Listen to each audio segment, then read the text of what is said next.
Hello, welcome to Story Time with Judy. Our book today is The Rooster Who Lost His Crow by Wendy Cheyette Lewison and illustrated by Thor Wickstrom. Well, this rooster on this farm, he took great pride in his crow every morning because he knew that his crowing is what wakes the farmer up for him to get out and feed the other animals and get the farm going for the day. One morning, he gets all ready and he gets ready to crow. And his cock-a-doodle-doo is not there. He can't crow. He searches all over the farm for his cock-a-doodle-doo. Let's find out if he finds it or not, or what happens. Every morning, just as night was giving way to day, just as the orange sun was peeking over the chicken coop, Rooster hurried out into the farmyard. Quickly he ran, past the hens in the henhouse, clucking, past the pigs in the pigsty winking, past the cows in the barn mooing, and past the farmer in the farmhouse sleeping. When he reached the old wooden fence, he flew up to the highest post where he settled his feathers, took a deep breath, drew back his head, and crowed, "Cock-a-doodle-doo!" The farmer opened one eye. "Cock-a-doodle-doo!" crowed Rooster again. The farmer opened the other eye. "Guess it's time to wake up," he said. He dressed in his overalls and pulled on his boots.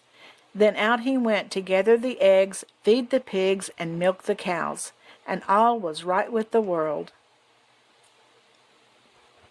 Until one morning, when Rooster flew to his post, he settled his feathers, took a deep breath, threw back his head, and started to crow. Suddenly, a tiny bee flew right up in Rooster's open beak. Buzz! Scaring the cock-a-doodle-doo right out of him. "I'll try again," said Rooster. So he settled his feathers more carefully, took a deeper breath, threw his head back farther, and tried again. But nothing came out. No sound at all. Not even a tiny peep, peep, peep. The hens clucked. "Where is the farmer to gather our eggs?" The pigs oinked. "Where is the farmer to feed us our breakfast?" The cows mooed. "Where is the farmer to milk us?" And Rooster cried, "Where is my cock-a-doodle-doo?" "Maybe it's stuck down there," clucked the hens, pointing to the rooster's throat. So Rooster opened his mouth wide, and all the hens looked down his throat, but no cock-a-doodle-doo was there. "Maybe it's somewhere in the grass," oinked the pigs. So Rooster pecked around in the grass with his beak, and the pigs sniffed around in the grass with their snouts. But no cock-a-doodle-doo was in the grass.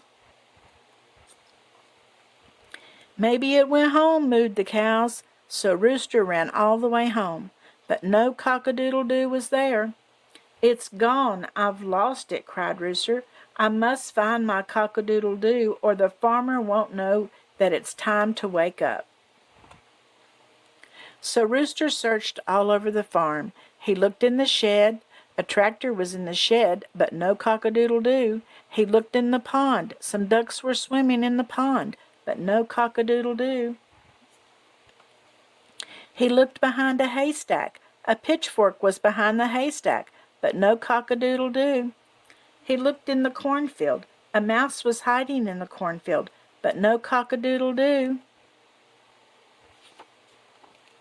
He looked and looked, but his cock-a-doodle-doo did not seem to be anywhere.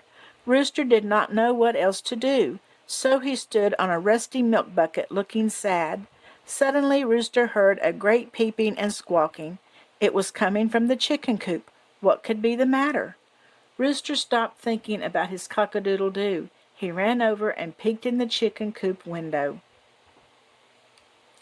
In one corner of the coop, the tiny yellow chicks were all huddled together. In another corner, sneaking closer and closer to them, was a big old fox.